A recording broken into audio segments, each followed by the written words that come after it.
កុំខ្លាចគេនិយាយពីក្រោយខ្នងបើគេនិយាយពីក្រោយខ្នងអ្នកមានន័យថាគេដើរក្រោយអ្នកហើយដើមឈើឡើងកាន់តែខ្ពស់ប៉ះខ្យល់កាន់តែខ្លាំងមនុស្សមានចំណុចលេចធ្លោតែងតែទទួលបាននឹងការចាប់អារម្មណ៍ជារឿងធម្មតាទេបងប្អូនចំណាំមើលខ្លួនឯងនៅពេលដែលយើងធ្លាក់ខ្លួននៅពេលដែលយើងយ៉ាប់យឺន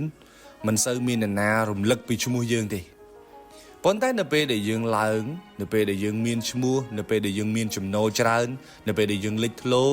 ច្បាស់ណាស់គេនឹងរំលឹកពីឈ្មោះយើងជាប្រចាំហើយពេលខ្លះនៅពីក្រោយខ្នងយើងក៏គេរំលឹកឈ្មោះយើងដែរយើងនៅតែជាយើងតែអ្វីដែលផ្លាស់ប្ដូរនោះគឺយើងទទួលបានការចាប់អារម្មណ៍ច្រើនជាងមុនពីមនុស្សនៅជុំវិញខ្លួនយើងខុងជឺគាត់និយាយថាអ្នកដែលនិយាយពីក្រោយខ្នងយើងមានន័យថាគេកំពុងតែដើរតាមក្រោយយើងហើយនៅលើโลกនេះមនុស្សដែលត្រូវបានគេនិយាយពីក្រោយខ្នងទាំងអស់មិនមែនសិតសឹងតែជាមនុស្សអាក្រក់ទេពេលខ្លះយើងល្អជាងគេក៏ត្រូវបានគេនិយាយមិនល្អពីយើងដែរឲ្យតែគេមិនពេញចិត្តឲ្យតែគេមិនសប្បាយចិត្តជាមួយយើងហើយវាអត់មានអីត្រូវតោមនិញជាមួយនឹង